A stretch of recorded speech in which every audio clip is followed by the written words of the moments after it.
Greetings, everybody. Welcome to the Sunday Culture Review. I hope everybody is doing well. We have a panel that will continue to grow over the course of the next few minutes. We have the incredible Shellback TJC here with us today. How's it going, Shellback? It is going pretty good. Pretty good. I've been passing the time in between getting off of work and coming on here with watching episodes of Star Trek Deep Space Nine on the Paramount Plus, because I can't find them for free anywhere. So, but I got it for $18.83 because I got hooked on Yellowstone. Wow. And so it's totally worth it for $18.83 alone. But I figure if I'm going to give them a few bucks, I'm going to watch some other stuff too. And so awesome. I've been catching up on some real Star Trek with a real captain and real writing. Well, I'm glad that you're enjoying that. At least there's things we can talk about that we do enjoy. Speaking of things I do enjoy, one of the longest time panelists here on the panel and a good friend of mine, Wes Moody of Whatever Cast. How are you doing today, sir? I'm doing great. Always a pleasure to be here on the Sunday Culture Review. I've channel's growing by leaps and bounds. If you have a curiosity of whether a chicken will eat chicken or whether ducks and geese like junk food better than the recommended food, check me out. I've been doing YouTube shorts on the topic. Oh, well, awesome! And you do have you do have a flock of fowl that really do respond well to you, don't they? Yeah. I've expanded. I'm not just naval anymore, like our good friend Shellback here with my my waterfowl. We've graduated to landfowl as well. Nice, that's fun. All right, well, we'll have to dive into more of Wes's great content, and I can't wait for he's working on an episodic that's going to be quite interesting. I'm very stoked to be a part of. And right below Wes is our buddy Makini Draws, probably one of the most talented people around. He's crossed the 900 threshold on his way to 1K, where apparently you're granted the opportunity to produce gold. How are you, Makini? If anybody wants a thank you, Culture. For anybody who wants a update, I am at 931, so we are just under 70 away from the glorious finish line. Nice. So yay! I'm very happy about that. So anyway, I got my show right after this, Makini Live, with very, very, very special guest, Magitech Mags, who will be stopping by once again. Round 2. People wanted it, and I'm here to deliver it. I'm very excited. Sadly, my breasts weren't big enough. Well, but I got a giant mech for you, so I mean, there's that. Never mind. Return of the mech. Exactly. All right. Well, you check out Makini Draws right after today's show. And last but not least, happy birthday, Wes is here with us today. Wes, is it your birthday? Yesterday. It was yesterday, yes. Oh, wow. How did I not know that? Because it sucked and it was an absolutely horrible day, and I just wanted to put my head under the covers and hide. Well, too late, because I remembered and I was going to embarrass you anyways in Cultures anyways if you were there. Happy belated birthday. Yeah, happy belated birthday, Wes. Yeah. Thank you. Yes, today's much better. Much better. Okay. Well, very good. Speaking of, wow. What's up, Steven? A lot of people in the chat are right up and confused, but yes, no, they are real. They're just on loan from Party City. But yeah, happy birthday, Wes. That's confused. I know it's late by a day, but hey, a little wish goes a long way. So everyone in the chat should be wishing Wes of whatever cast not only been buried once by YouTube, but back up like a phoenix and trying again. He deserves all the credit and all the work he's putting into that stuff. My ass kissing is done. Y'all have a good day. I'm out. I'm gonna go grab a beer. Bye, Steven. Thanks for hanging out, literally, Steven. All right. Well, I'm hanging out. I'm wearing a tin. No, you're wearing a tinfoil what now? Sorry, let's go back to mustard. Speaking of mustard, boy, we're gonna get there today. Let me tell you. Let's see. We've got a bunch of folks just popping into the chat. Let's say hi to the chat real quick before we get started. We're gonna get through some subjects as quickly as we possibly can. I have good news, and say hi to some amazing humans. So let's start at the top of the block. Ready? I forgot one thing. I forgot something. You forgot what? Oh, the channel finally went back to 5K, so we're now back at 5K. Woo! Yeah, thank you. I had to make 10 more accounts last night. It was really hard. Yeah. Wow. Well, let's keep going. We got Dr. Dragon here with us today. Good to see you. You are correct. We will be talking about the not so great around Thor, which is kind of the basis for the show, because I want to talk about everything that's associated with this. There were some stories we didn't get to on Scott's show that I think we should probably jump into as well if we have time. But good to see you, Dr. Dragon. We've got grumpy old ninja Kentaro OA, who has been supporting me and wrenching away and doing wonderful things. Thanks for that. Hey, Grumpy. We got Sean Estep in the house, of course. We've got our friend Shrap 3D. Olafon S is in the house and been sending me some really interesting stuff that I've been looking at. We've got Lord Thoth in the house. Greetings, my wrench. What's up, my buddy? We got D Bud Martin in the house. Of course, Wes is on the panel, looking real good today. Look at that. Great icon. Of course, we got Keely Chow in the house. We got Emotionally Unstable Amphibian. Good to see you, my friend. Sean Landrigan. And, of course, TZ Burton going, Ree. Yeah, we got a lot of Ree. Many much Ree. Kona Blend 36 is here saying, hello, fellow humans. Indeed. And let me tell you, Kona Blend, if I don't have coffee, I'm not doing it live. Let's just put it that way. Got Defenders of the Faith. Also, Ree. That's right. We got Keck 44 in the house. Mariella New Earth, good to see you. We also have Magitech Mag saying, I've been summoned. Yes, you have, Magitech. You have been like a hard Ramu. Oh boy. Like a Bahamut.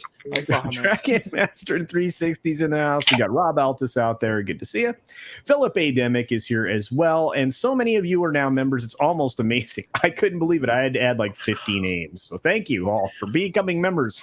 Even though you may have not done it yourself voluntarily, it just was really fun to update the credits, which hopefully will be done processing by the end of the stream. We've got, of course, our good friend Cody Guy here as well, and many, many more. So I went through and I kept highlighting as many names as I could possibly see as we were getting started. So thanks for being here. We also have Ruben Christopher Haynes, Ironcaster, Lord Thought. We have Sean Estep, and Mimtac Shark, Dark Winter. You're right. Horseradish Power. Zax is here. What's up, Zach? We got man, you guys just rolled in. You're Philip Ademic. Got the vid, and thanks be to Allah that I know a doctor willing to go the Joe Rogan route for you. Good, man. Good. And you deserve it. Go get the kitchen sink if it's available, my man. Yeah.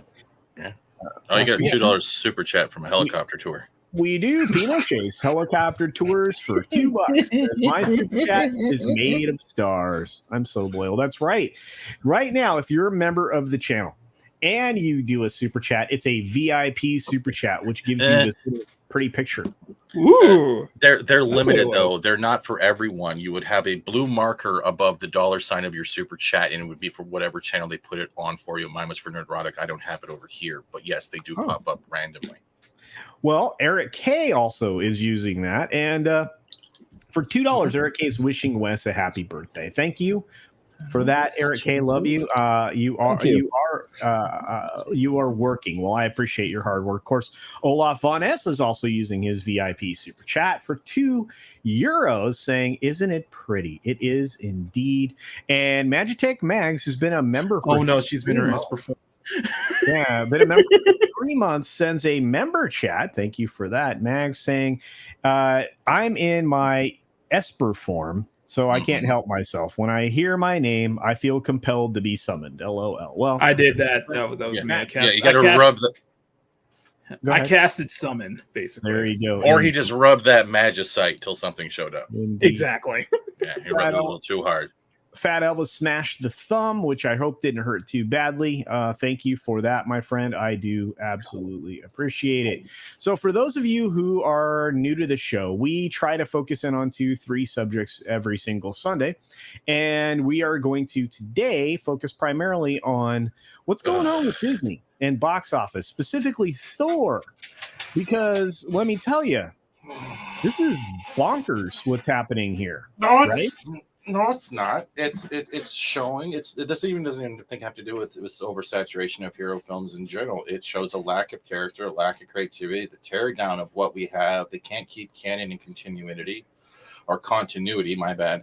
Mm-hmm. It's showing their downward spiral because there's no longer taking chances. They're just doing the same things over and over again. It doesn't matter if it's a woke titty or a WandaVision. It's still the same format. It's empty. Disney is empty.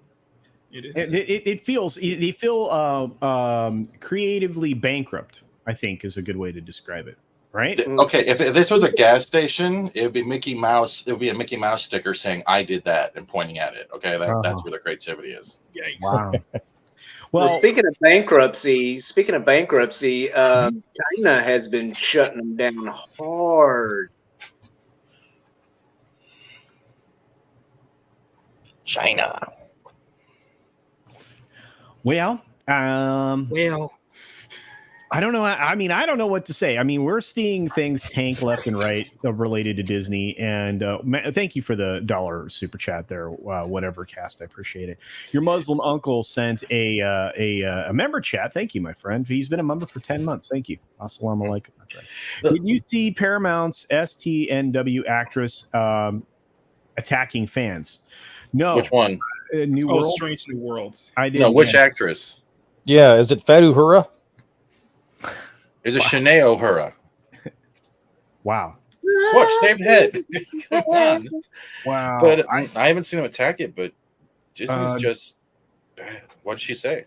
Is it the butch chick or is it the other butch chick or is it the other butch chick? Which chick was it on the bridge that's literally they're focusing on blurring out the only other guy on the bridge? Which one is that? Goodness, you guys. Yeah. What? It's not wrong. Okay. There's literally the captain, his hair, the dude in the back that's always blurred out, and 5 other chicks always arguing with him instead of just listening to the commands of a bridge crew, which seems to be falling out of this Star Trek for some reason. And then we got, what was it? John Mulaney playing fucking Kirk? In the episode before that? He looked like John Mulaney. I'm sorry. Yeah, I'm not watching. Let me put it this way. I'm not watching it, so I wouldn't even begin to know. Oh, here, I'll get a picture for you. I can't anymore. There are certain things my heart's not in watching the cultural destruction that's being, foisted upon it. So I'm not doing it. But Magitech Mags mentions that Clownfish TV is saying it's another dismal day for Disney. Yes, it is. Yes, it is. And they're not wrong. Look, I'm going to pull from sources that are normally super shilly. That's what I'm going to do, right? And I said shilly, not silly, but usually they're silly as well. And I don't usually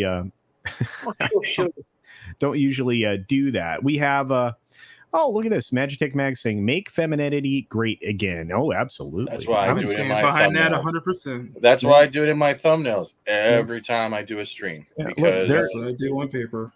They actually, what's messed up is YouTube actually has people who use full nude mods for games, and they have like 3-hour streams of full naked women or whatever running around on YouTube, not even flagged down.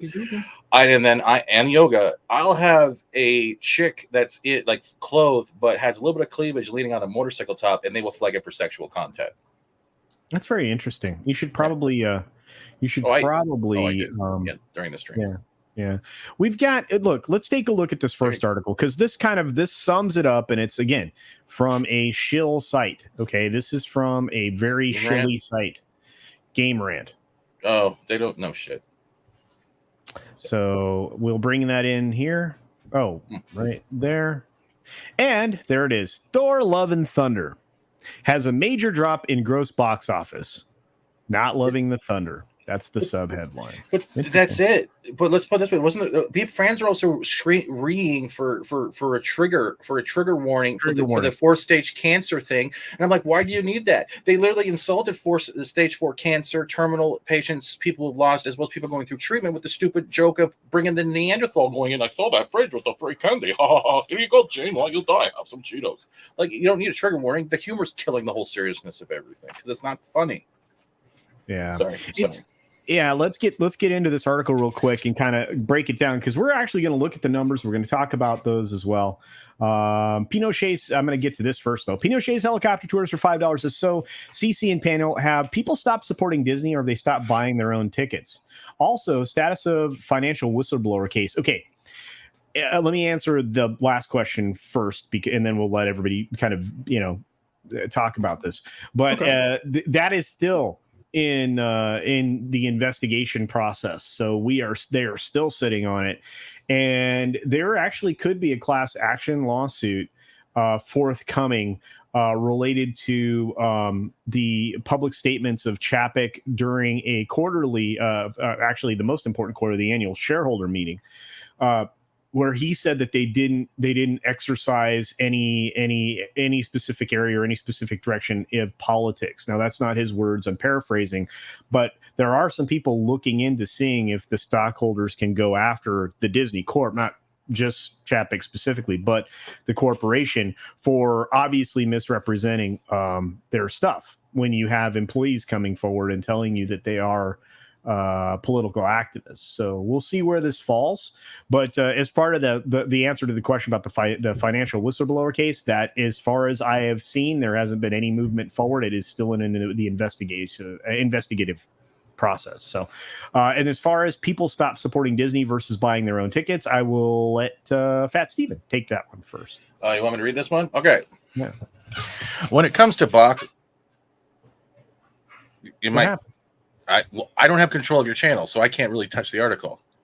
Oh, no. I'm answering this question. So CC and Panel. Oh, I thought you wanted me to read it. People stop supporting Disney, or have they stopped buying their own tickets? That's the question I kind of want you to... That's pretty much true, though. We've seen it, depending on the area and the region, how full the theaters are with sales, and it's been a decline ever since Doctor Strange, I believe. I think Minions has been beating it. Even Lightyear has been sadly beating it, and even Minions has been beating Lightyear. But all of these properties in general show one thing: no one wants to go to the theaters. No one wants to pay $40 to be bored. Right. Even kids are not interested in it more. We've heard this from people within our own fandom, our own fellowship, whatever you want to call these communities or neighborhoods, whatever you want to say, that their kids aren't even interested. We've heard these stories. So the ticket sales are showing. The theaters are empty, depending on where you are. And the problem is, by the time it gets to the theaters for the normies to actually watch it, I can find it online on the 7 Seas, watch it, have my critique done, and be streaming why I didn't like the film and what was good and what was bad about it before anyone else even gets to have butter on their popcorn. Mm-hmm. Yeah, I'm not, I would not. I'm not promoting it. I'm not promoting 7 Seas. I'm just saying that's how quick it's getting out. Oh yeah, exactly. Yeah, and of course, let's have Makini go. Makini, are people? Did they stop supporting Disney, or is Disney just not buying their own tickets? Which do you think? What do you mean? What do you mean when you say Disney, they're not buying their own tickets? Sometimes people will buy tickets. Sometimes corporations, like charities, will buy tickets to bring as like an event for, like, let's say Sick Kids as an example. And I guess that's also not happening as well. I'm gonna say it's both. I am gonna say it's a little bit of both. I think it's just that I think with Disney's recent blunders, so to speak, it's definitely, we're starting to see that people are definitely starting to be very more aware of Disney, kind of starting to be more turned off by what they're doing and such like that. Right.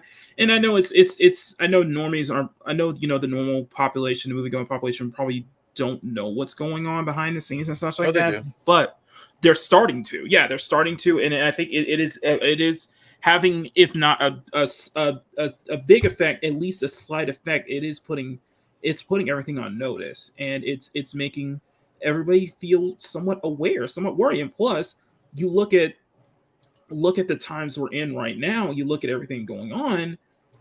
Yeah, it's just, is it? I think it comes down to, is it worth the $50-$60 popcorn tickets for family? Is it worth it? I think that's what I think. It's a lot of people. For a lot of people, they're probably thinking to themselves before they head out to the theater, is it going to be worth that spending? Is it worth seeing it? Yeah. Wes, what do you think, my man?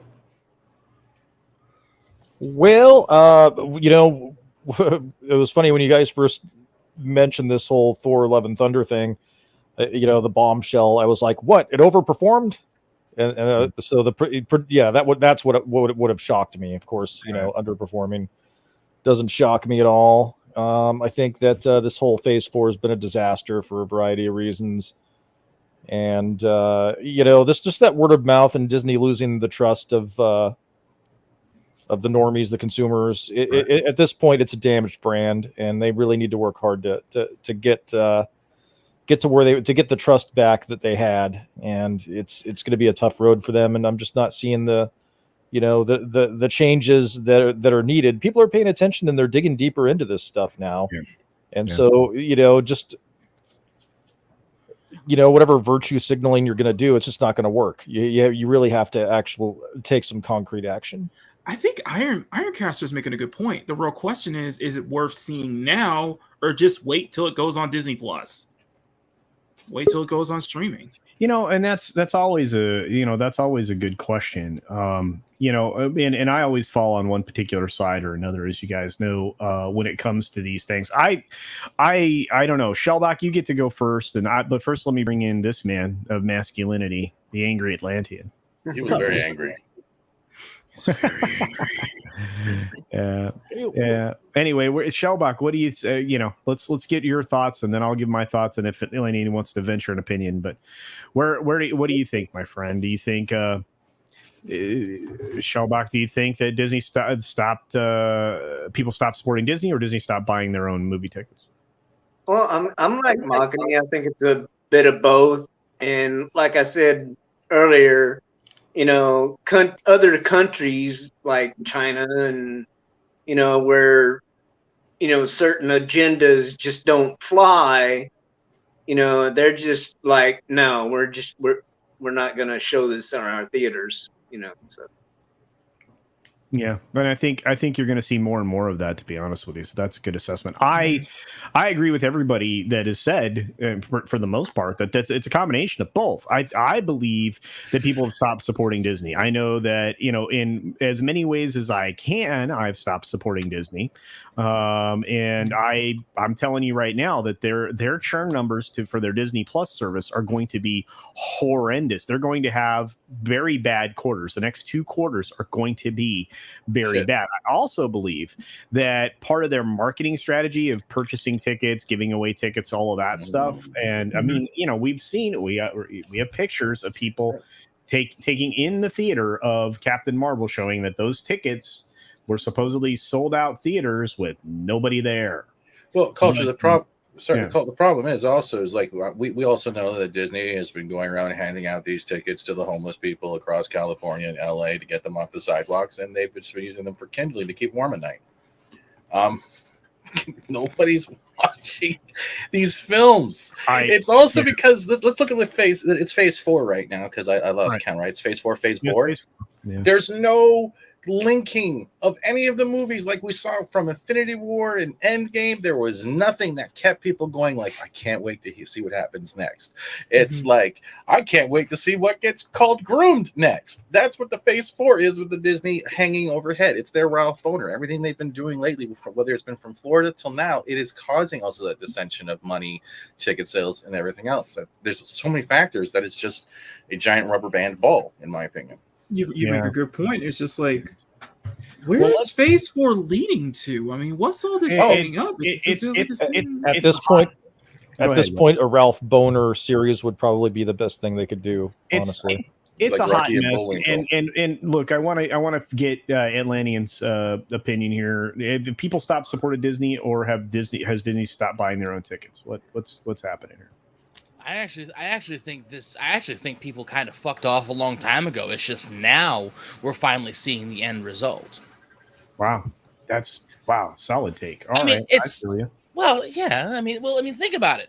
Everyone says boycott, boycott, boycott. The thing is, Disney has so much. It's one of those things. It's like it's just an economic ebb and flow. That's really what it is. Mhm. You could boycott today. You could boycott now for a month. They're not going to feel the side effects until 3, 4, 5 months down the road. It's like a very delayed stomach ache. But when that stomach ache hits, you're gonna regret eating all the fucking sugar you ate, leading up to it. Well, and I think it has a cascading effect. I think you're right. Yeah. It's like what's supposed to be coming next? What, the Secret Wars? And I think the Secret Wars is a metaphor for the amount of income they're making. They're secretly fighting off anyone knowing how much money they're not making.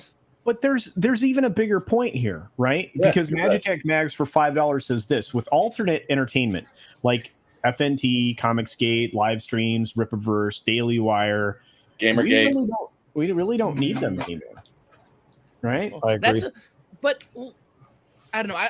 I'd offer a little bit of a deviation from there. I don't think it's necessarily just the rise of alternate content, because there's been alternate content long before now. Okay, this new stuff we're talking about, this resurgence of, I don't even want to say a resurgence, because it's not like it went away and died. It never went away. It just right. It's it was this it's always been here. The ebb and flow has always been here. It's just I think this is more a failing on Disney than it is just a success on our part. I mean, I'm not going to diminish the work that all of us do here. Exactly. That's because that would be doing a disservice to everybody here. But that would be doing a disservice to myself. It's like kicking sand in my own face. Like, nah, fuck that. But it's I think it's more tantamount to how far Disney has fallen compared to just the rise of alternate tech and the rise of other shows. I mean, look, Daily Wire. I don't believe Daily Wire is a serious contender. Come on. Everyone wants to tout. It's like, yeah, they're starting their foray, but I really don't think they're going to be a serious contender compared to our the entire YouTube sphere, the comic sphere. Eric July growing his new universe, every major comic creator coming up in the wake of all of this. Well, but I will make an argument with you that Daily Wire can't compete. They can't. I really believe so. We also have somebody that's competing, that's one of us, right? That's competing in the comic sphere right now. Yeah, when you look at Rippa, right? But that's it. That's something we can add to this. But let's say Daily Wire actually reached out to Rippaverse, Atlantean, as well as Culture and everyone else on the panel, and they decided to actually fund a series or a miniseries, a web series, to help promote this project with 70 days still to go. Well, no. Here's what I'm saying is, it's not that I don't believe the Daily Wire can compete, or that they can't, I should say. I don't think that they're going to be all that serious about it. I think it's a venture point for them, and they're going to carry it a little bit of the ways. But Daily Wire's bread and butter has always been, Ben Shapiro and his talking heads. I don't like the Daily Wire. Commit to the bit, basically. Commit to it. Right. You don't think I don't believe they're good. I don't believe it's going to be an extra branch. Right. And I don't believe they're going to I don't really believe they're going to enter that sphere. They're pouring a lot of money into it. They are, and I think another entity, and I think another entity, and people are forgetting, is that you have the independent stuff. You're not just like Eric July and Ripper, but you have what Tim Pool is doing with his entire venture and everything, and it's not. I think the thing is like it's not really meant to like take. Just like okay, we're gonna completely phase out and be the new mainstream. It's just like providing an alternative. That's just it, though. Yeah. They don't but they don't want to be the mainstream, Mac and everyone else here. They don't want to be the mainstream. What they want to do is remind you there used to be a time where you could spend your money and say you didn't like it, or not spend your money because you don't want to not like something again, and not be called a racist. That is the main goal here. You are a customer. I'm not going to step on you. I understand. It is. I agree, Fats. Sorry. Okay, sorry. no. I want to. There's some points I want to make, and there's some comments I need to get. So just give me a second. Okay. This comic book is at 2.4 million. It's just over a week that it's been launched, right? And it's at 2.4 million. This could get to, and will likely get to 15. Well, I was going to say 15 is I was about to say 5 million. Man. I dream. Well, I think it's a great dream. I'm a big fan, but you have people making great content. I will not. Yeah, you're right. We shouldn't kick sand in our own faces. No. But we've got people that support us, like Captain Phantom Nerd, who's been a member of my channel for 11 months. That's amazing. We've got people who've just joined the channel as members. They are supporting us. They're supporting a different kind of entertainment, and we have to be grateful for that. So where's the audience moving, right? But that's it. That we're also seeing a negative format with this type of success. And I'm gonna highlight Black Sands because I've never heard of them before. Whatever you want to let me finish. Let me finish. Okay. Let me finish, please. Let me do the Kanye. Let me finish, Taylor. Sorry. And then we're getting people who are seeing this success who didn't need a handout from the short Kevin Hart in Shark Tank, and they're literally trying to destroy a man based off a picture that has no relevance with the fact that he's making a promise, he's delivering it, and people are having faith in it. And then we're having people that are literally saying we're standing for original Black stories and all this stuff. Then why are you trying to cut someone down? That's the stuff that's going to start coming out more and more. It is biting him in the butt. Go ahead, Ed. Yeah, it is. He's blocking everyone. Go ahead, man. Go ahead. Sorry. I was going to say Atlantean. Go ahead, man. Oh, well, I was going to add to what FS was saying before I lose that thought. Right. We also have to remember too, everyone going after Ripa and his Ripaverse thing over this. They're trying to diminish the fact that this is a guy that's been in the sphere far longer than any of us here, probably including geeks and gamers. Been around a long time. This guy has established himself. I don't know if I don't think he's been a political talking head or anything like that his career, but I know he's established. He's been established. And, the fact that he's doing this and capable of getting that much support, that quickly, that's tantamount to his original success. That's what he's rolling off of. Everybody coming in and attacking him. But that's how you build a brand.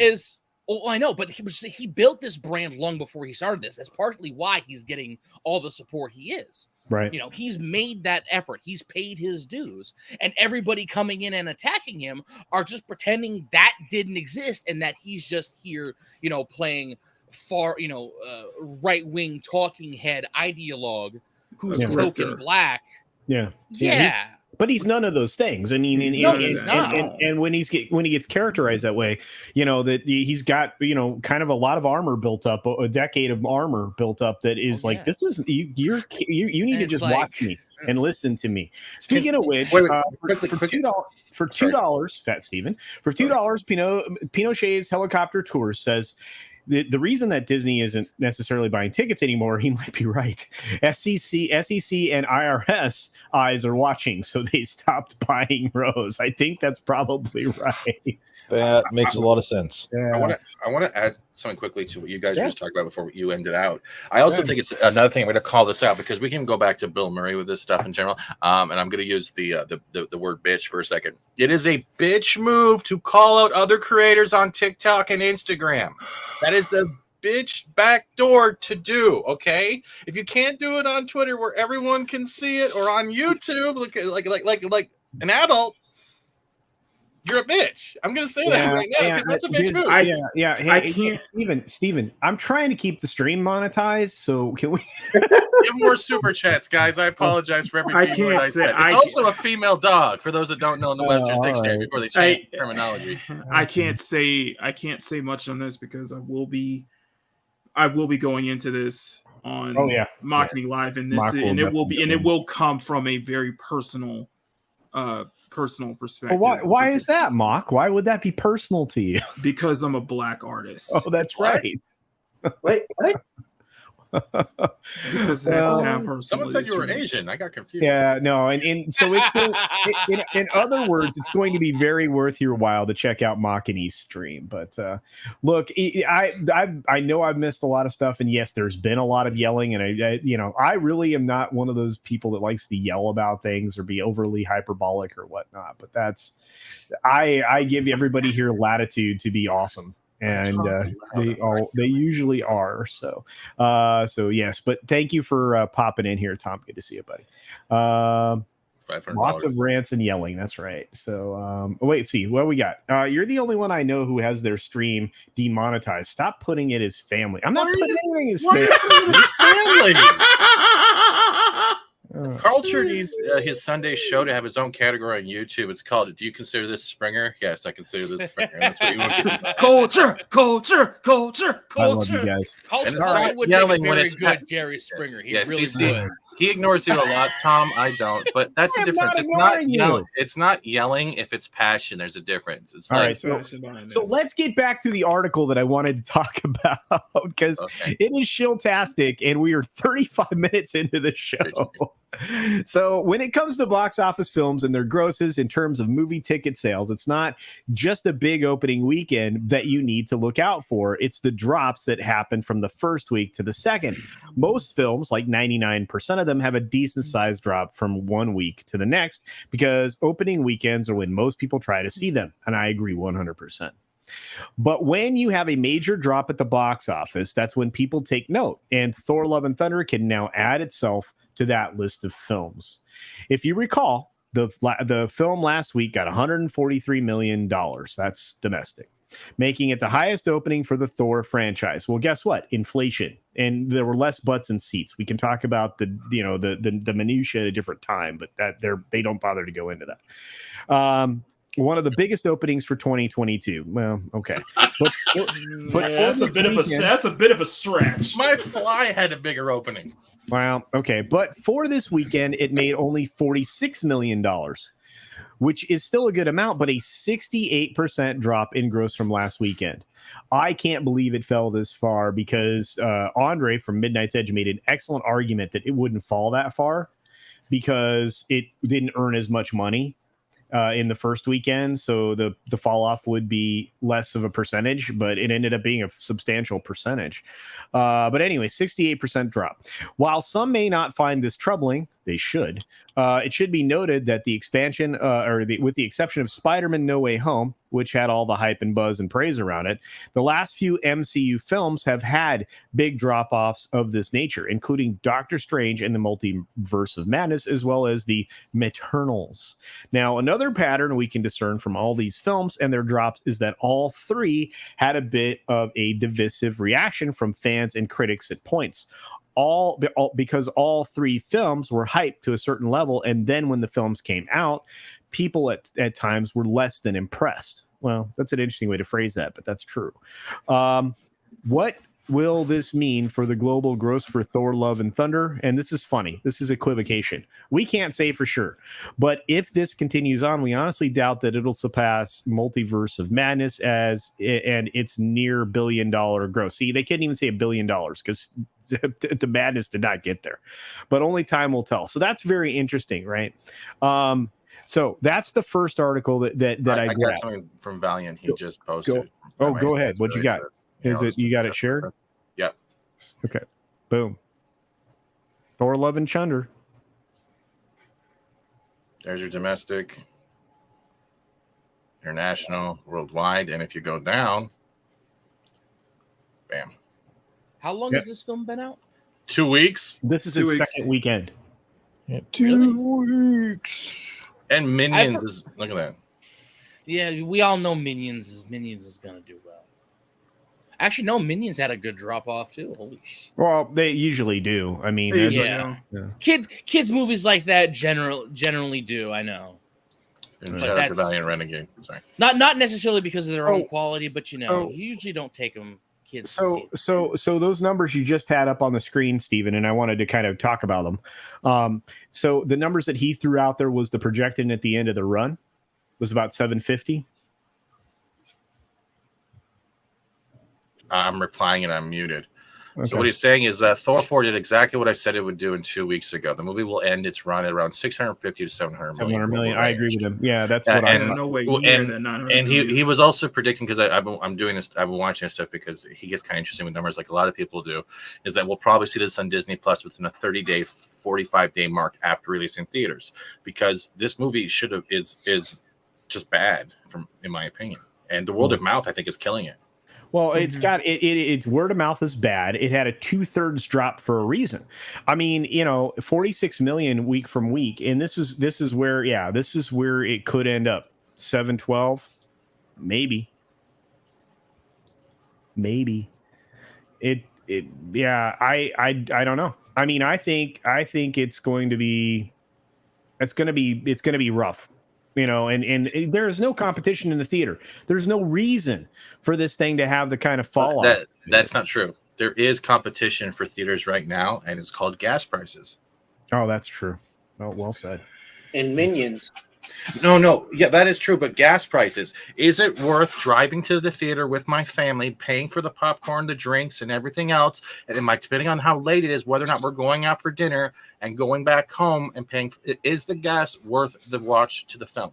That's also another thing that's probably popping in people's heads. And here, here's the thing, and somebody just brought this up in the chat, Andre Enrico, right? So I'm going to bring it up here. Thor 4 nears 500 million worldwide. Notice how they are phrasing everything, right? This is framing. So anyway, nears 500 million worldwide. Minions Rise of Gru at 533. Jurassic World Dominion storms past 900. Storms? How many weeks has it been out? A month? And Top Gun won't stop. No kidding. Didn't it just pass 1.2 billion or something? I think that's right. So we'll go through these numbers real quick. So this is where we're at. Disney's Thor: Love and Thunder led the international box office weekend in its sophomore session with a $60.1 million from 47 markets. It only earned $60 million from 47 markets. There's another thing that also killed this too, is if anyone's been following Woke Titty's Twitter, is the fact that he's been saying the stupidest crap about director's cuts. He went after the graphics, the visual effects teams, all of this stuff. And I'm like, I'm sorry, but at the end of the day, as much as those people are doing those jobs, aren't you the director that's the final say of what you want in your film? So technically, anything that's the decision still falls back on your dumb ass. Am I wrong on this? Dumbass is a family-friendly term for donkey. I heard that, and it was like him going against, like, he thinks like directors cut his. I'm like, you're just a hack. I'm sorry, you're just a hack. He is, and TZ Burton is agreeing with the projection of 15 million after 70 days. So you know what? If that's the case, dude, that'd be incredible. But look, let's get back to this real quick. This article. It's great though. If Ripper does hit 15 million, he can lend 5 million to Hasbro Labs, and they can finally get that Reva lightsaber for those people that want it. Yeah, it right now, there's not a lot that's worth it. I would agree with that, Elvis. But let's look at this. Okay, so through Sunday, it's still going to be under 500 million, right? So it's not really doing very well. The overseas drop was ridiculous. It was 59% from those 47 markets that they are touting, right? It's just a little lower than the 60% drop that Spider-Man No Way Home had, right? And it's deeper than even Doctor Strange Multiverse of Madness. So it is not doing well. And they go down to break down the regionality of it all. But right now, Top Gun Maverick added another 19.2 from 65 markets. So it's eighth. That means that the offshore cum, just the international number, is 619 million. That's insane. So it's killing it.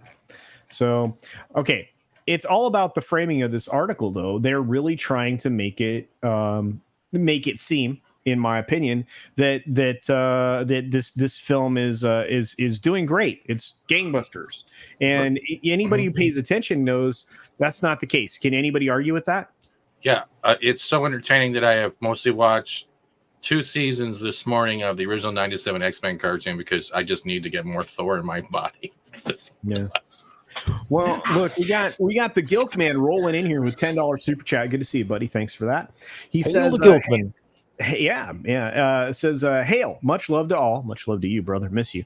I'm seeing Thor Love and Thunder tomorrow or Tuesday. I'm excited to see it. Well, that's good, man. I like what you like, love what you love. Right. I will never bang on you for that, You man. never yucking your yum. Yeah, won't yuck your yum. Thank you. That's Yeah, it. it says, I'm going to buy Ripa's comic, but I'm going to wait. I have hesitations about it. Wow. I'm curious what those are, Thomas. That's very interesting, actually. Yeah. But yeah, I appreciate the super chat, my friend. I do. Goodness. Well, I'm excited for the comic, to be honest with you, and it's completely done. I mean, and I can't wait to hear what the first batch of people to get them have. What they have. I want more. To be honest, I want merch too. I want like I wish like since the comics are done, I hope like they throw in like little things they haven't talked about, like the train cards or pins. They have stuff they're hiding. I want hoodies. I really want hoodies and hats. I think those would be a great thing. Okay, so here's something. I think cool, hats right? are going to be. I think they are on the process with hats as well. Yeah, and I'm really stoked, right? I'm really pumped about this for a lot of different reasons. Obviously, it's an independent movement. I know it's going to be quality because I can't imagine Eric doing anything other than doing what he told you he was going to do. Exactly. But at the same time, he's got amazing customer service. How do I know? Because I got the I want it all package, right? And I forgot to put the T-shirt in there at the size of the T-shirt. And within just a little while, I had already got an email asking me for that, so I got the right size T-shirt. Well, you're right too. I tagged him on Twitter. He usually doesn't reply on Twitter, and I was like, "Hey, Eric, there's something wrong with the password reset." And right away, bam! Like 5 minutes later on Twitter, he was already replying to me, going, "My team is working that. We're working on that. It's one of many glitches." The next thing I know, bam! My password's in. I can log in and check the status of my package. I have yet to see someone that reactive that isn't like a robotic. Like when we're talking to Google support in our studio, there's definitely it's basic customer service, and he does a great job. He does a great job of getting back with people. I mean, my outside of my personal experience, anecdotally, I've heard lots of people describing just how awesome it is. But one last thing we're going to look at when we're talking about this, and I'm going to let people have a little bit more legs on it. Is this. The actual numbers, right? So these are the domestic numbers coming to us from the Numbers website, and I love using this. And you have 29 million in the preview day. When you add the preview day to the first Friday, it comes up to 69 million, right? So they roll Thursday into Friday, so you get 69 million. So when you look at it, it's already dropping. Right. But this actually it stayed pace from Friday to Saturday. It was roughly the same amount of earnings if you take away this 29 million. So because then it's 40 million. So this is 42 million. So it actually trended upwards and not downwards. But the problem with combining these first two numbers, it makes it artificially look like it's already on the decline. But again, I mean, it started to go down here on the first Saturday, and then it started to go down on the first Sunday. These numbers aren't terribly impressive for a film that's, $250 million in budget. You also have, it trending slightly upward on a Monday from a Sunday. That seems strange to me. But then, it falls off a cliff. We get to a 65% increase on a Friday, but an 80% decrease overall, 56% decrease on Saturday, 58% for Sunday. Yeah, this thing is going to be 68 to 70% underperforming the previous weekend. I'm interested what all these numbers end up being, but I think we're all going to be in the right when it comes to the weekend performance. What they're going to have to do is when they actually start putting this on physical media, is they're actually going to have to put a ticket for their next failure of Marvel film in with that Blu-ray, so people actually have a free ticket to go that's included with the purchase of the Blu-rays. Yeah, what is this going to say? What's their next film after this? It's called Nobody Cares, an MCU story. Okay. Yeah, Glinzer says, funny story about Ripa. Somebody called about an issue. He answered the phone. The caller, Eric? Ripa's like, yeah, who'd you expect? That's amazing. I'm going to call Kevin Hart and ask about Young Ripa comic. Yeah, Horseradish Power says, or Mark Cuban. Yeah, there we go. Young Ripa is clearly wanting to sell a great product and a pleasurable experience to the public that is supporting him. Indeed. I agree. I think Ripa gives a very pleasurable experience. We just can't wait to get it. Innuendo inserted. Tomb of Dracula says, happy 35th anniversary to Jaws. Yeah, Jaws the Revenge, which was released in theaters in 1987. Well, there you go. Yeah, I'm looking forward to the book, but these numbers are, these are not lying to you. Numbers don't lie. These are not lying to you. I don't know. Like I said, overall, all these things, all these properties have kind of fallen by the wayside. I mean, I don't know that you can argue that they haven't. We're bringing in the man, the myth, the legend, and apparently the awesome T-shirt wearing. Andre's here. Tom. I'm just wearing my Crow shirt. Yeah, it's still an awesome shirt though. It's an awesome shirt. How you doing, brother? I just woke up. Okay. And I come in and I hear yelling. Yeah, there's a lot of yelling today. It's like lots of yelling. I blame you. Kids, turn it down. It's passion, Tom. It's passion. There's yelling. Tom. It's passion, Tom. Lots more yelling. I will yell if I want to. Tom, what do you make of these numbers, brother? There are lots of numbers on the screen. They're great. Yeah, there's a lot of numbers. Thanks, you know what else the anniversary is? RoboCop. That is right. And what was it? And yesterday or Friday was the anniversary of Metal Gear Solid. Yeah, that's right. 35th anniversary, baby. And what did Kotaku say? Quiet is a controversy. Yeah, because sexual appeal. They're so full of it. They have never played it. They have never played it whatsoever. Sorry. Yeah, please. Yeah. Let's. So, Tom, what do you think? Do you think? What's the actual final countdown number? 4. 2. I meant for Thor. Oh, don't you think the 750 is going to be what I'm going to say? No, I mean for the weekend. What was its percentage? 68. That's what they're still saying. Yeah. Yeah. that's pretty rough, huh, bro? Yeah, that's not good. Yeah. I think it's going to come in under 700. Wow, man, that would be catastrophic for them on a $250 million budget. Mm-hmm. It still makes a profit even with a $250 million budget. It'll be lucky to clear 500. Wow, you think? Domestically, it ain't making shit. Oh yeah, domestically ain't gonna make that. No, it's got 233 now. It tanks out at maybe 4 and change. Does it have any other big countries to open up in yet? No, it's in 47 other markets, bro. Yeah, then it's done. And it ain't going to China. And there ain't nothing to compete with it, so that means it's really done. That's not true. There's Resident Evil on Netflix. In other words, there's nothing to compete with it, so it's really done. Yeah, there is nothing. I mean, this Crawdads movie is getting more play than anybody would have. Crawdads Sing or whatever the hell that is. But anyway, Bruce Lombardo brings up a good point. I'm thinking the DVD sales / online hours viewed will be the tell for the post Endgame MCU movie. So far, it looks like the money is dropping. It is, man. You're 100% right. Well, we know it's already going to Disney Plus as well, or at least that's what I heard. You said you had heard the same thing. Yeah, it is. It's gonna. It will. At the minute it's done. Did Lightyear even make it to 45 days? Because that was already out last week on VOD. But no, I don't think so. I think it went to VOD early. To be honest with you, it made it quicker to soy sausages and cereal in discount bins than it did anywhere else. Yeah. RoboCop versus Jaws coming in 2030. Yeah, I don't want to hear any more 2030 predictions. I want 2030 to not be a year we're talking about. Drop the naked lady and come with me. I think the RoboCop game. Do sharks have dicks? I'll shoot it in the dick. I think the RoboCop game though will do all right. I'm waiting for my test keys as it comes out, but that's not. Stop swimming. Yeah. Google it on the thing I sent you, man. You'll find it. Okay. I'm still waiting for them to get back to me. Sorry. Robert Hammer also says that's why it's called Wakanda Forever instead of Black Panther 2. Oh my God! It is. Well, I'm glad they dropped that because they had the little Black Panther logo on it for the longest time, and then I noticed the newer stuff.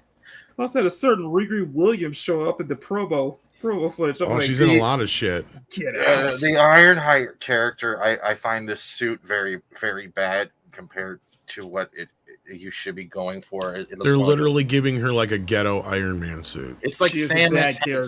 It's like what was it? RoboCop, Metal Gear, Samus from Metroid, and whatever's left over with an Iron Man paint can set. All had sex, and she got the suit. And on top of that, the Doctor Doom is like played by two characters because one person mans Doctor Doom while the other one mans the chin.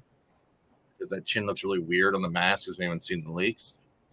I've seen a couple, but I don't know if I believe them or not.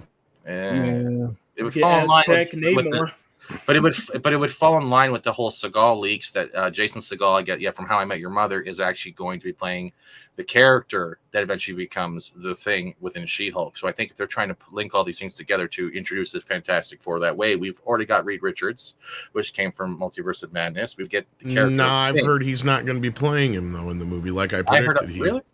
Yeah, I heard he's not playing. It was just a fan one-time thing. Really? Because I thought there was also the argument that because no one really would give up an Amazon series unless there was something serious going on in the background. Can I ask a question? And this is one I think everybody can jump in on. I think I want Tom to answer first. Tom, have you heard anything about this movie? Anything? Just what we've been talking about. If they drop that Black Panther, that will help. I've been hearing the Doctor Doom rumors, all the stuff that pretty much Steven's been talking about outside of Krasinski coming back. I heard he's not. No, or at he least is. He's not. Yeah, so other than that, I don't give a fuck at this point. Like, they've really lost me. After Thor and Doctor Strange, I'm not going to see these movies no more. Yeah, and then with the whole reveal that Kamala Khan is the first ever mutant in the MCU, that doesn't even bother me as much as just I don't care anymore. Yeah. Spider-Man was fun, but that had more attachment to the other Spider-Men outside of Doctor Strange. So at this point, the Spider-Man trilogy kind of finishes things up for me after Endgame is kind of a nice little epilogue or whatever. And I don't need anything else. Yeah. But that film Wakanda Forever is supposed to be out on November 11th. There's been no teasers, no trailers. You still think it's actually coming out on November 11th? Ryan Coogler is usually pretty out there in his socials, and we're not here. I wouldn't be surprised if it gets moved a couple months yet, but it might. It may need to. They're kind of close to the chest when it comes to this Marvel shit. We didn't start seeing the Thor trailers till a little bit before it came out. Way late. Yeah, and again, it comes. I think it's because they don't know what they're doing. They haven't known what they're doing for the entire Phase 4, and I'm ready to say they have no idea what they're doing for Phase 5. Shall see. Because they had to juggle it all around, like Tom has been talking about forever. And that was the whole point of the stream I did on Friday, was to talk about the fact that the reason Phase 4 it felt disjointed is because it was not put together well. Glinzer for $5 says, Tom Cruise with Jerry Maguire scene homage to Disney. Now you're free falling. That's right. That's right. And thank you to those of you that swatted the prawn bar. I really appreciate that. Kareen, not Karen, of course. Good to see you. For $4.99 says, gonna see Maverick again on Tuesday. F Thor and Blunder. Yes. I can't wait. I can't wait to see what the final numbers are on that film. It is such a good film. Such a good film. I think those numbers are going to be better than anybody anticipates. I think it's like 1.4 when it's done, but we'll see. Anybody else have a thought? I'm talking to myself. Cool. I like pizza. I like turtles. What was the November 11th thing you were talking about, the release? Wakanda Forever. I think it's still going to come. Turtle. Yeah, the amount of leaks that are coming out that, like Tom said, I've actually composed going through Twitter and everything else. That's blurry as hell. Pull it back a bit. There you go. I think it's still going to come out. They're saying that the SDCC will have the trailer, and I guess they'll use the trailer at SDCC for the reaction of whether or not they need to do anything. San Diego Comic Con? Yeah, San Diego MassCon. Yes. Yes. Oh, yeah, that's right. Parrothead for $2 says, I heard Bat Tom is into puppets, Tom. That's a vicious fucking rumor. All right. He only had sex with them. I don't like puppets. Yeah, and actually, Lady Hombre says possible Wakanda trailer at upcoming Comic-Con or later at D23. I don't think they're doing D23 because the thing is they're trying to keep it separate. They're trying to keep more of the Disney and properties, I think, for D23 and more of the Marvel for the Comic-Cons where the comic book fans are. I could be wrong on that, and I'm not trying to contradict it too much. No, we'll have to see. We'll have to see what it looks like at the end of it all. Did he mean puppies? Because I love puppies. Yeah, with barbecue sauce. I'm gonna totally kick your ass.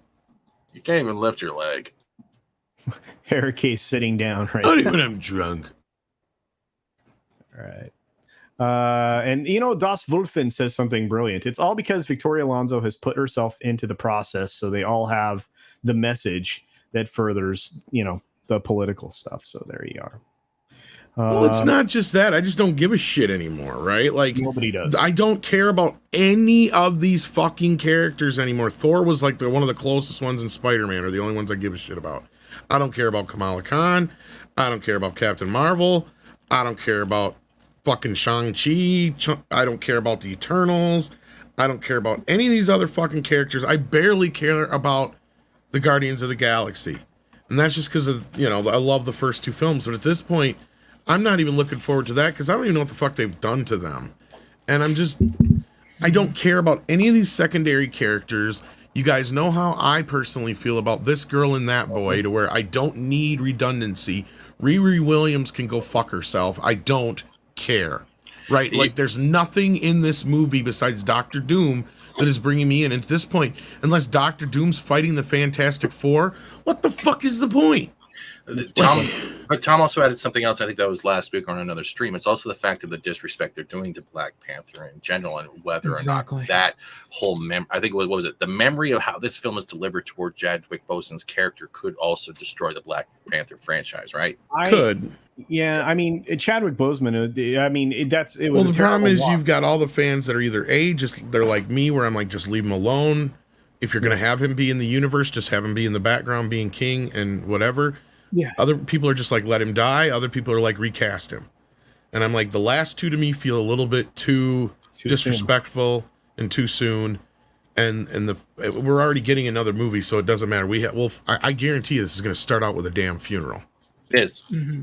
And they might as well just say that's the funeral for the Marvel Universe at this point. It's not even going to be just a funeral. What I think they're going to do is they're going to have the funeral, like they're going to do the close-up of him or whatever type of model in the coffin. It's going to be one of those big ceremonies based off how Wakanda does it, but they're going to show what was the final kicker of what happened, or it's going to be someone monologuing, and I think it's going to be one of his closest friends. And then from there... No, they'll probably actually have it be stupid and say he had cancer or some shit.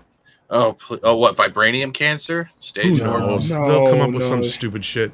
And that would just be a bad optic. Have you looked at Love and Thunder? Bad. Yeah. Well, they don't show respect to those types of things. Right. Yeah, that's what I'm saying. That would just be poor taste, to be honest. Here's a little respect. Latino Slant's been a member for 16 months. He says, I can't get over paying you each month, CC. Well, thanks. Why would you pay him for no representation on this panel? Why? What? Culture is no Latinos on here. Mike's in the chat. You know what? That doesn't count. Okay. Just because you use a comb from Mexico doesn't mean you're being Latino representation here. All right. Well, for $10, this is somebody who likes me, Protege Music, and again, he's the person that put together the George introductory audio clip. So thank you for that, Protege Music. Says for $10, it's been a while. Well, it has been, but it's good to see you. Ordered my ISOM. Yeah, gonna start reviewing comics finally, especially my favorite South Korean comics. I just wanted a good American book to review as well, so there was some variety. That's right. Hail Does all. Protege compose music as well? Yeah, Protege puts music together. Is he really good? Are you really good, Protege, at making like sound-alike music? Ooh. Hit me up if you is. Yeah, Protege. Protege is awesome, Tom. I mean, if you could make music that sounds like the Conan theme, for instance, stuff like that. Ooh, that'd be good. Hey, Flaccid Phoenix is in the chat too. Flaccid Phoenix is growing like crazy. He's flaccid though. He looks Aztec. All right. Tom Servo's here. What's up, Tom Servo? And you know what? I need to say hi to Sander Hammerslav. I think we'll get an excellent female version of Black Panther in Shuri. But are you Shuri? I'm Shuri. Are you sure? I think it'll be more, and I think, and I'm not trying to speak for Polly, but the way Polly has been showing hopes with the way they're going to deliver Namor is, I think we might get something great out of this Namor character if they deliver it correctly and start showing more appreciation for Aztec, Mayan and culture, trying to introduce this hero that's not of the same Submariner as a lot of people are having ifs about. So if they do that correctly, that might be a good way of passing the torch of the way they look at the aesthetics and the respect of the culture, the region, and how it's applied. I hope I'm saying that right without sounding like I'm white-splaining out of a comic book, because that's not what I'm trying to do here. It's not Namor, it's Namor. I can't roll my R's, all right? Shush, go back to your butt plug turtle. Easy now. All right. Well, we have one more story I wanted to get into, and I know that our good friend Makini's got to drip out because he's got to go get set up for his stuff. So, Makini, tell everybody what's going on. Here's a giant mech for y'all, because I think we need more giant mechs. We do need that. Anyway, guys, yes, thanks for being here. I will be on my main show, Makini Live, right after this. Special guest is, of course, the lovely Match Tech Mads, who is stopping by once again. It's going to be a lot of fun. And we're going to get a lot of talk about, especially with Rippaverse. I haven't really said my kind of piece on Rippaverse and everything like that, but it's going to be a lot of fun. Check it out. Head over there. I will see you all there. Thank you as always, Culture. Everybody on panel. Love you guys. And later. Take it easy, man. Thanks for being here. Appreciate you. Yeah. So, guys, everybody go check out Makini stream in just a little bit. We're going to be wrapping up in about 30 minutes or so, maybe a little less. We've got one more thing I really wanted to cover. We didn't get to it in Sporkin News podcast stream, and I really wanted to. So, you guys ready for this? This is going to be tricky to do. So, put on your hats and glasses. Are you guys ready? Is that code for toupee? I'm just saying. All right, here we go. If I can get it to share. There we go. Boomer. Yeah. We need to talk about Marvel's women problem. That's right. Definitely too many women. I agree. Who's we? Marvel has exhibited a frustrating pattern with their leading female characters. What will it take to make it stop? Writing? Yeah, writing. Ditching the agenda. Speaking of which, thank you. That's right. It is Becky's birthday. Well done, Eric K. for $2. Happy birthday, Becky Broland. Have a piece of cake, indeed. Yes. Happy birthday. Yeah, I hope it's a great birthday. And you know what? She texted me the other day. See, Wes, you got to text Culture the day before, see if he remembers. That's what you got to do, Wes. Oh, okay, good idea. See that? They didn't used to have a women problem because, back in the early '90s when the X-Men animated show was on. Guess who some of my favorite characters were? The women. Rogue, Storm, even Jubilee. Well, Rogue, gosh, there were so many great characters. But let's get into the article. This is obviously a perspective that I'm not sure we're going to agree with, but it'll be fun. Nobody's perfect, not even superheroes, but God, I am so very, very tired of investing in major female characters in the Marvel Cinematic Universe only to see them meet an ignominious end. Let's set aside the fact that it took 21 tries to even get a female-led film, 2019's Captain Marvel. There have always been interesting badass women in the MCU. They just keep being done dirty. Wait a minute. A female-led film? We've had Supergirl. We've had other things that going back even before MCU. If we're even looking at DC, we've even had a Wonder Woman series. Well, that's why they carefully put it this way. Oh, yeah.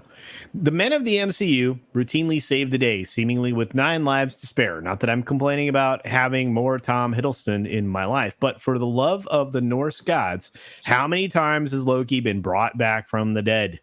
Meanwhile, the women of the MCU's greatest asset. Wait a minute. Greatest asset? Wait, the women of the MCU's greatest asset, not well written, seems to be the most stereotypical feminine of traits, sacrifice. Don't get me wrong, sacrifice is a heroic quality, but it takes a special kind of person to lay down their life for the greater good. No, by the way, the greater good, that's a Marxist word, a statement, phrase right there. But it gets exhausting when that special kind of person seems to be mostly female. Thank you for your service, though, Tony Stark and Vision. Well, and obviously Chris Evans with Cap. What? Whatever, dude. First there was Natasha Romanoff, aka Black Widow, Scarlett Johansson, who in the quest for the Infinity Stone sacrifices herself for the Soul Stone, sparing Hawkeye's life. Her justification: Hawkeye, Jeremy Renner, has a family who needs him. So what does that say about Black Widow's adoptive sister Yelena or other close friends who make up her found family? That's a good question, and something that I questioned from the very get-go, but it's fine. Those characters didn't exist when Endgame and Infinity War came out, though, did they? They had no series. There was no reps. So you're trying to relate to something that happened after a... Well, she's speaking broadly, and so maybe about all of the new Avengers being her friends. So, but a lot has been written about that narrative choice, and is arguably the most polarizing death in the MCU, especially since it came after Natasha's character endured outright sexism for years. I don't know if that's true, particularly in Age of Ultron, where the script reduced her to her reproductive choices, having her call herself a monster because she didn't have children. Despite all that, it might have been possible to take her death as a moment of valor that served the storytelling if Marvel didn't keep recycling that motif to motivate its male characters. Here lies Gamora, Zoe Saldana, Aunt May, Marissa Tomei, Ajax, Salma Hayek, Wanda, Scarlet Witch, Elizabeth Olsen, the newest addition to the Dead Fierce Ladies Club, Dr. Jane Foster. Well, you obviously didn't pay attention to the comic books, lady. And that's not even including the saintly mamas who have died to light a fire under their sons, hi Thor and Shang-Chi, or the varying degrees of lip service to female empowerment, yada, yada, yada. So I'm not sure that this is a women problem. I not the way this person's wait. framing it. Do you actually think it's a woman's problem, or it's the fact that they're looking at the MCU through a certain type of lens where it's not the MCU's problem? It's the fact that everyone who's directing this are making the women look like this. Maybe it's the people in charge of the projects. Maybe it's the script writers' problems. Maybe it's the fact that the people writing these characters don't actually respect women enough to give them a strong presence. Well, let's look at the way what was it, Endgame, when they did all the Doctor Strange portals, right? And everyone cringed when all the females showed up, right? Because that delivery was so messed up. Yet everyone was applauding and jumping out of their chairs when we saw Captain America, Chris Evans, going, "Avengers, assemble." Why couldn't they do the same type of delivery for that? And maybe that's where they're lacking, is the presentation and delivery of how female characters represent through all films and series. But Ms. Marvel's been good too. Yeah, but but it's bigger than that too, because as Lord Thoth points out, it was a stupid plot point that a sacrifice had to be made to receive the Soul Stone. Well, yeah, I mean, it was, in that particular plot mechanic lost two characters to it, and it was in probably the most ridiculous way.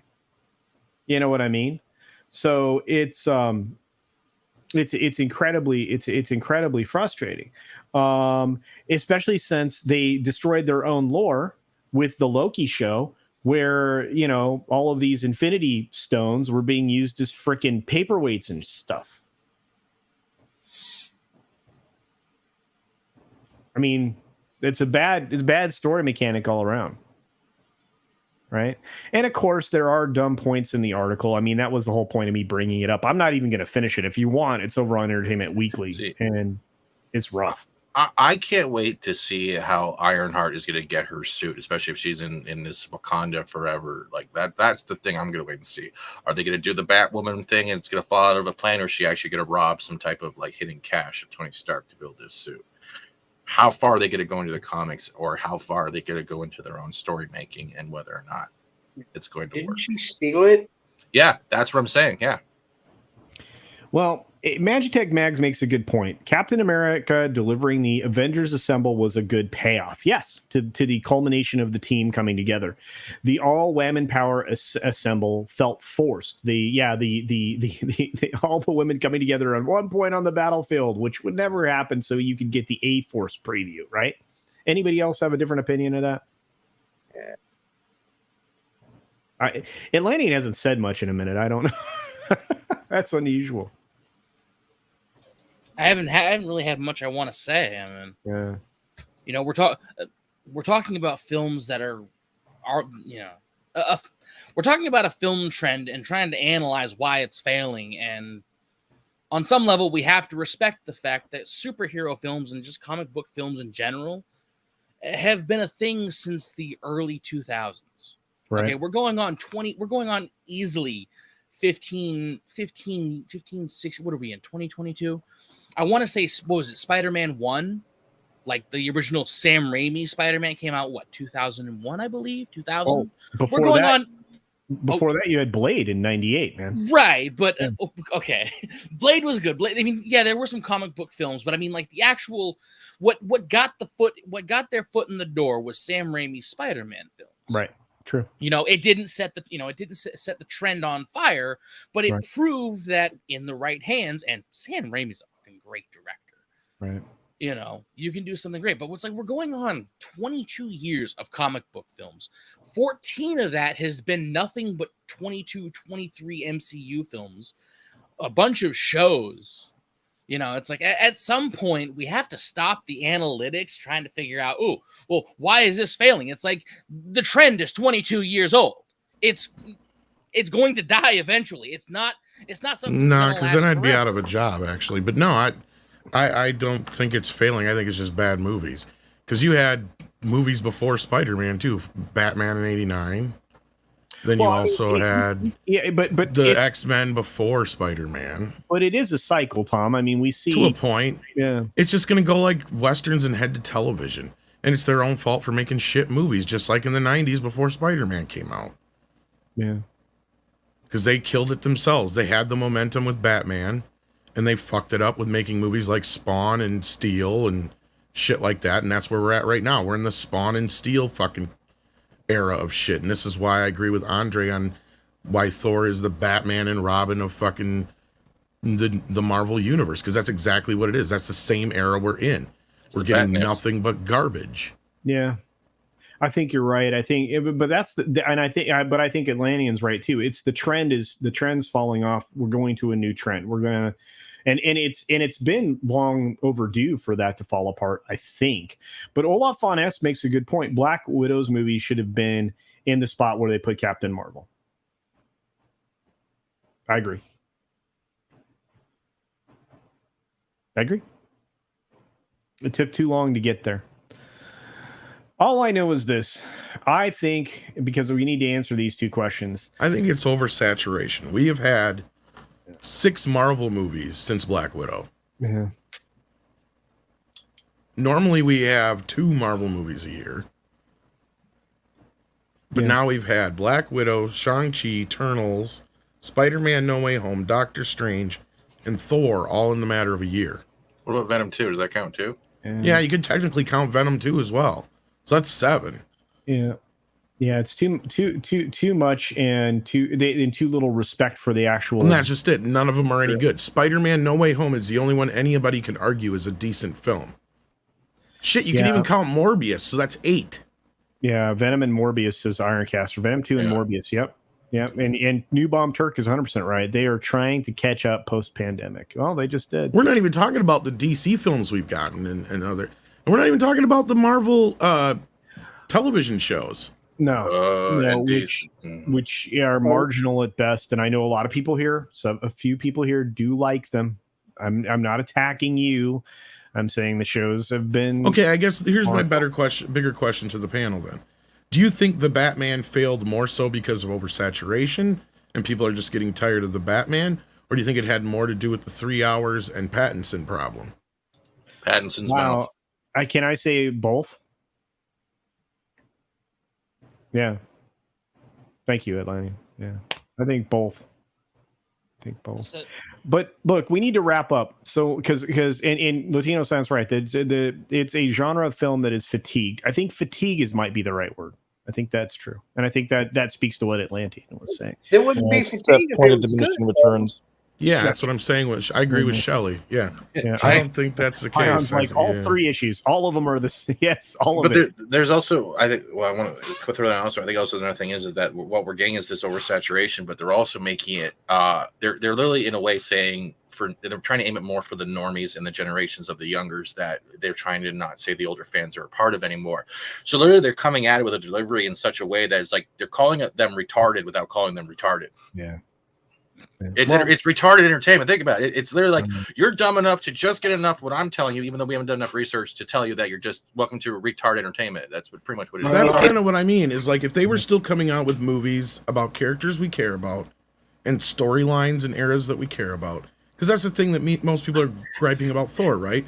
They hopped over how many decades worth of storytelling, right? And that's kind of what this whole last few, like phase 4 of Marvel has been. Is besides the meandering in the multiverse has been, we're going to jump over all this other storytelling you guys love and fell in love with just so we can get to this newer shit that nobody cares about.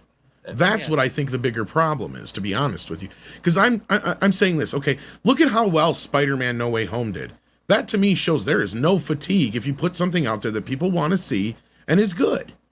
Like if they made a brand new X-Men tomorrow and it was decent, people would eat that shit up like nobody's business.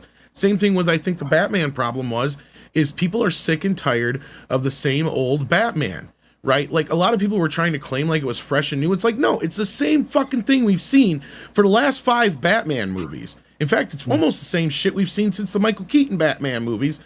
They're not really trying anything new. It's the same plot as Batman Begins. Was it this? I'm Batman.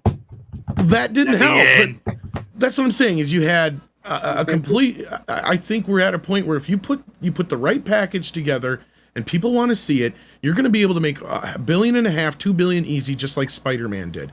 To me, that proved that people still want to see this stuff. Look at the hype around Michael Keaton coming back. Yeah. Right. I think you're right, Tom. I mean, honestly, you are. But I don't want to see any more Batman Begins. If they announce that tomorrow we're getting a new Avengers film and it's going to have Robert Downey Jr., Chris Evans is coming back, and all the original cast is coming back somehow, people would be interested. Yep. It's because nobody gives a shit about Riri Williams. Nobody cares about Shuri. Most people don't even know her fucking name. It's Riri Williams. That's the problem. And Namor, here they're burying him in a Wakanda movie. Namor. Yeah, and it's Namor. Technically, he's going to get his own sitcom. It's going to be called Everyone Loves Raymond. Yeah, open up. It's vengeance. Hello. Is the Penguin here? Well, we've got Mr. Grant Gregory out there with a member chat. He's been here for 10 months. He says, hail panel. Phase 4 sucked. Yes, I think that might have been a mistype there. It might have been phase 4, perhaps. I don't know. But look, Ramon. I want to ask these 2 questions, and they're what I put on the thumbnail. I want everybody to answer, and we'll start with Justice Segal holding court down there. Is Thor a flop? And does Marvel have a woman problem? Yes and yes. Thank you, Justice Midnight's Edge, for speaking on behalf of me, you appropriating Canadian bastard. I'm going to say, unless you guys got a different answer, I'm not so sure that. All right. No, Tom has a great point. The thing is, it was crap. It delivered crap. It took the serious themes that it could have focused on to make it actually relatable to people, and it ruined it with a joke. It is a flop. Is there a problem with women? No. The problem is the writing. The end of the day, it has nothing to do with anything more than the writer. Actors talking online when they should keep their mouth shut till it's in theaters. Directors, same thing. Everyone that is in a production should keep their mouth shut, especially if you're going to only attack fans. And that has been the common trend throughout phase 4, especially. Shut your hole, wait till it releases, and then run your mouth. Because then they can relate the 2 better. Yes, right. It is a fail. It is a flop. Well, Thoth has a point. Well, we can't say it's a flop yet. No. It has yet to get to that status. But unless it makes $600 million, at least. Yeah. This movie's not breaking even, and even that's a big maybe, because Tom, they won't tell us what they spent on advertising. Yeah, well, Tom Servo brings up this for $5. Thank you for that, my friend. Says facial hair grooming kit fund.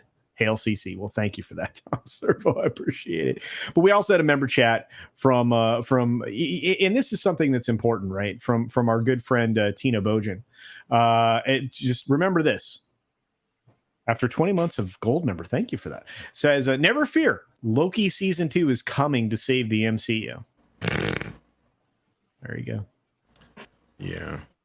I know she likes it. Isn't it funny that I think WandaVision and Hawkeye, I think, are the only two not getting a sequel series, if I'm not mistaken? Is Multiverse Loki was a sequel. Go ahead. Is Loki going to end up back at the place again at the end of this season as well? Probably, but we'll see. Shellback. The only thing I see them on a proper course is if the Russo brothers are actually, the way they're talking to the press, if they're actually involved with the next phase, then maybe there's something on the horizon. I have a hard time with that, Tom, and the reason being is because they came out publicly saying they really didn't ever want to work with Disney again. That was the old regime under Iger. I guess we'll see. Now all of a sudden they're talking cryptically in the press this last week about Secret Wars. Yeah, they are, and I actually brought that up on the 6 Minute Daily. And James Gunn's going to be kicking that whole thing off with Guardians of the Galaxy 3, and that's what we've been saying all this time. Is this phase was supposed to be that phase? It was supposed to be the Secret Wars phase, right? Sure. The cosmic phase. What happened? We got stuck in the multiverse because James Gunn got fired. It's just like with Star Wars. Why did we get Book of Boba Fett? Because Gina Carano got fired. That's why we got the multiverse phase. It was because everything went off the rails and they had to recalibrate everything at the last minute and push Guardians of the Galaxy to the end instead of the front. Right. Oh, God, I hope it's not true if they're going to use the Tobey Maguire Spider-Man with the Morbius we're getting. I heard if they do, it's going to be Andrew Garfield. Because that would make no sense to do it with Tobey. Yeah, so it's one of the two. And then if that's even true, because I've been hearing so much back and forth on that. If they want to make money, honestly, the fact that Ryan Gosling actually has showed interest to play the next Ghost Rider, you have your sex appeal. If you can write the Ghost Rider, not Nicolas Cage Ghost Rider, but he's Ken. I know. I liked Nicolas Cage Ghost Rider film. I know. Yeah, drugs. Yeah. Wow. Thanks, bro. All right. On that note, I got to get everybody through these questions because we have to wrap up the stream. Stop going off on tangents, everyone. You invited me. That's true. Shellbach, is Thor a flop and does Marvel have a woman problem? Go. Well, I mean, all I really know about Thor is what I hear from you and other people. And so, from that and my Magic 8 Ball, yes, it will be a flop. And I'm gonna say, they do have a woman problem, but it's the women in the the corporate boardrooms and writing rooms, literal women and figurative women, like AKA male feminists. Yeah, Nick Cage is theoretically the ideal Ghost Rider. I agree. He was so good at it. Can you stop doing drugs? Yeah, the only one that fits Ghost Rider is Keanu. That's actually true. Keanu actually pimped out. If anyone saw that clip, Keanu actually pimped out and gave Patterson "You're doing it great with Batman right now." That's all right. Wes, answer the two questions: is Thor a flop, and does Marvel have a woman problem? Thor is a flop. That drop off, I think, pretty much proves it. You're just not going to come back from something like that. Do they have a woman problem? Not the one they described in that article. But yes, they do. That girl power moment that the chat alluded to earlier that was really forced, and telling and not showing. Telling's not selling, folks. You got to show the character as a good character organically, and whatever. That's my answer. Thank you, Wes. That was good. And Tom, have you heard anything about Norman Reedus as Ghost Rider? I've heard that he's interested in the role. All right. But I've never actually heard anything solid from Disney. But the farther and farther his show gets from being popular, I'm sure the less and less chance he has of getting that role. And isn't he a bit old now for that He is too? a If they little want old. to, Yeah, I so was gonna is say Nick. if they want to go with somebody young, like I was gonna say he's closer to Nick's age. Yeah. Theoretically, Keanu is too. But all right, last word from Atlantean, my friend. Is Thor a flop, a disappointment, or does Marvel have a woman problem? Well, Marvel has a lot of problems. Let's not itemize those. Well, I mean, look, I'm not going to bother itemizing. There's a bunch of people on YouTube that do that for me. I don't need to add to it. Right. As for the whole Thor being a flop, from my osmosis knowledge, the budget itself was about $250 million. Exactly. Average marketing for film, again, from my knowledge, just let that be a disclaimer, can roughly be right around 100 million. A little more, a little less. I haven't seen all that much in the way of advertising for Thor Love and Thunder anyway, so I don't know how much they're paying YouTube or I haven't seen any ads on TV. But as it stands, you said what? They're about 450 million right now. I think there's a chance by next weekend they could at least turn some form of a profit, but I don't think they're going to be breaking. I don't think they're going to be coming close to breaking 800 million, which again isn't necessarily bad. 500-600 million can be pretty good for a modest film, but something like this that has CGI in every orifice. I'll be nice this time. Thank you. Oozing out of every orifice. It's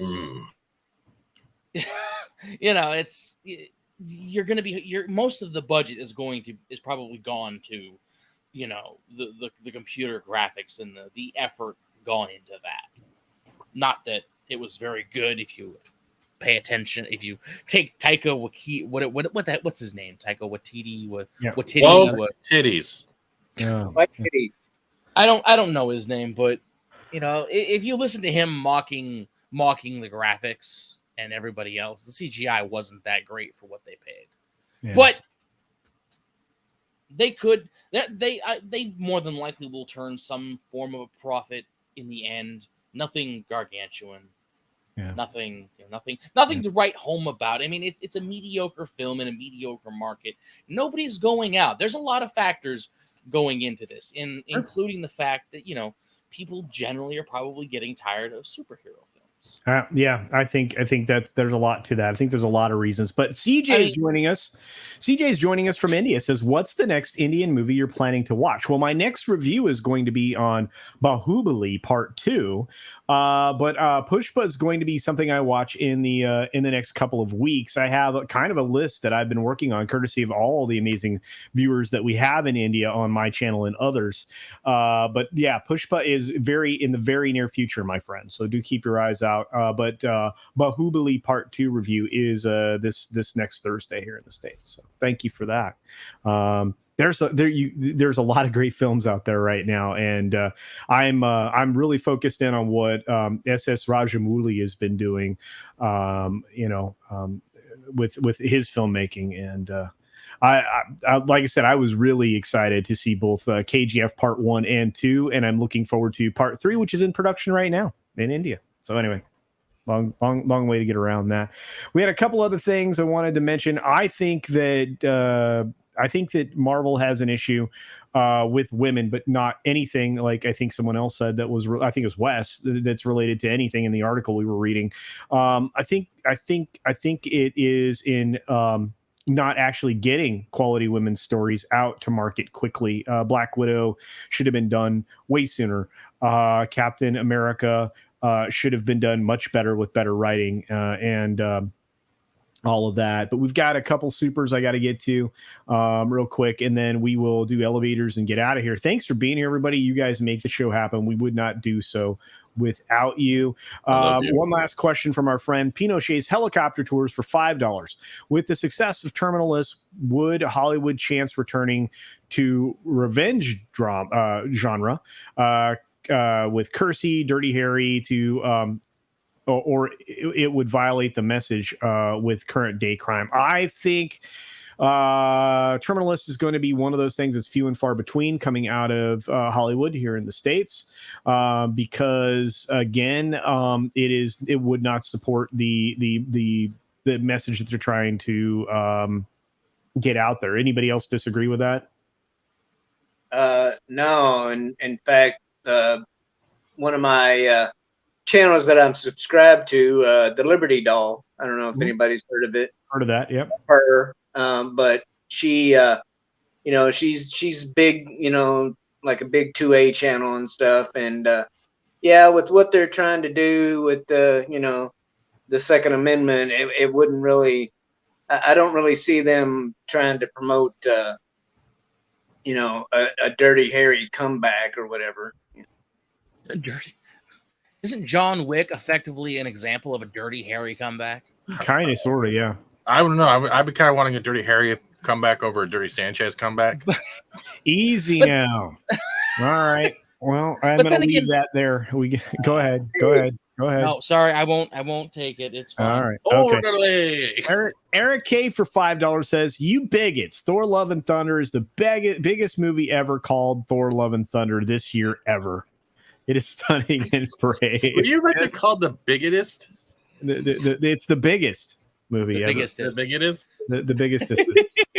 Mecca J shoots a $5 super chat our way for this. Netflix's Resident Evil series was recently released, and judging from the reactions online, it's a complete and utter cringe fest. Yes, it's been getting destroyed. Sorry. One quick. Wesker's daughter is a vegan, and some girl picks a fight over eating animals. That is so stupid. Here's the funniest take I've heard about this series, and I might satiate my curiosity and resubscribe to Netflix to watch it, but the funniest take that I heard from someone online was like, I think someone was saying, it's like, hey, they're 5 minutes into the new Netflix series, and I think they were saying it's like 5 minutes into the Netflix series, and this giant man-eating worm bursts from the underground. It's like, I'm out. It's like I think what he said. It's like I'm watching Resident Evil, not Tremors, and I'm thinking to myself, have we all forgotten about the Gravedigger from Resident Evil 3? A giant man-eating worm in Raccoon City during a virus outbreak is perhaps the closest thing to Resident Evil this show will ever get. That's true. The sad part is, Atlantean, it was a caterpillar. Well, okay, in the series. Yeah. All right. Sorry. No, you guys are great. I love it, and I love that everybody's so passionate about Resident Evil. But I think it's a real problem that this is so bad for Netflix. They're not hitting a lot of home runs lately. But apparently Six went and Googled Dirty Sanchez. For the answer to that, do check out the Late Night Culture show this evening. I'm going to ask Six. I feel bad for Six's search history. Yeah, I know. I'm going to be Urban Dictionary. I'm going to be asking Six tonight what she found out about this particular subject on tonight's show. While you're there, also Google the Tony Danza. No. The Angry Pirate. The Angry Pirate. No, the Tony Danza comes with its own hairpiece. Dr. Dragon, more layoffs incoming for Netflix. Indeed. All right, folks. Well, let's say this. You can check out Az and Jane. They did a great job reviewing. That's from Fallen Fickle. Yes, you're 100% right. They did a really good job. If you want to see that show roasted, there you go. But on that note, let's do this. Let's everybody, you have 15 seconds to plug whatever you're going to plug. Let's start with the Justice. We're back at 5K. I have a better Google history. Thank you for having me. Check out our game streams in Torturing Gaming, Pop Culture Minefield, The Lunch Table, other weird stuff. And I'm wearing pants. Good. All right. Great. Happy birthday, Becky. Yes, happy birthday, Becky. Of course, we have my hetero life mate, Tom, from Midnight's Edge After Dark, Midnight's Edge Archives, Midnight's Edge Espanol, Mead Radio 1, Mead Radio 2, and Midnight Snacks. What's going on, Tom? I haven't started Midnight Snacks yet. Boo. But I do have to say this to Wes. And Becky. And Becky.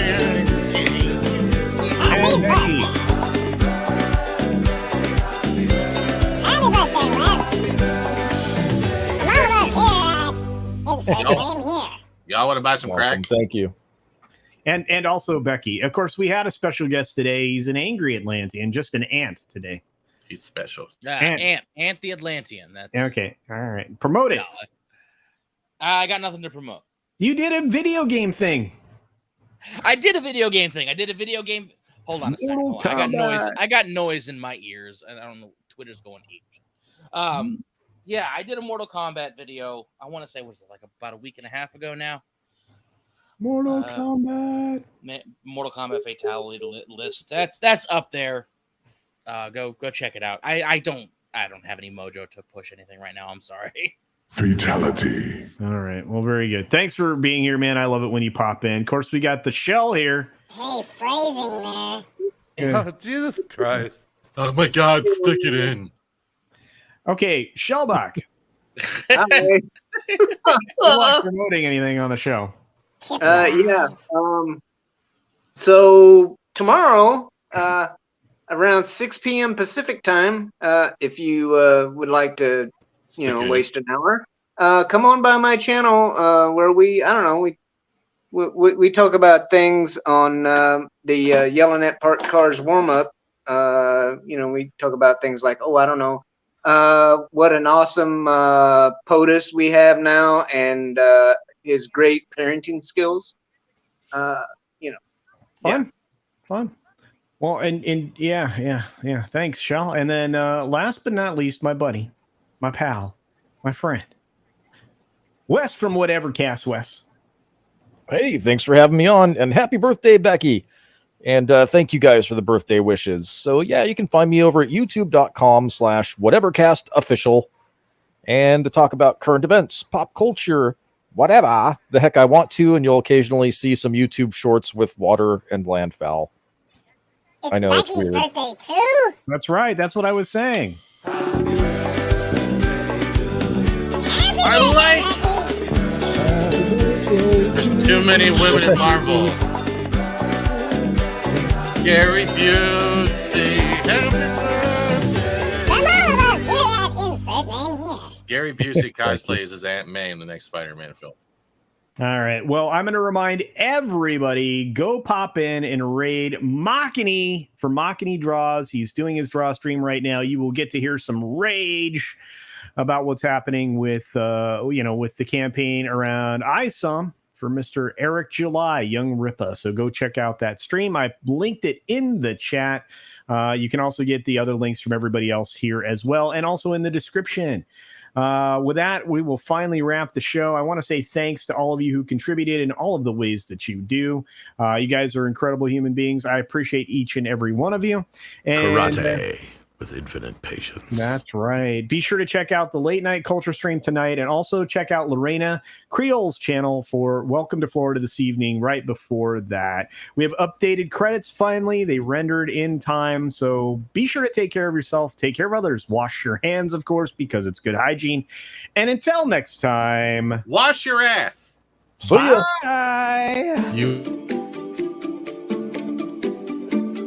He always cuts me off, dirty fucker. No. This stream is sponsored by #TheSex.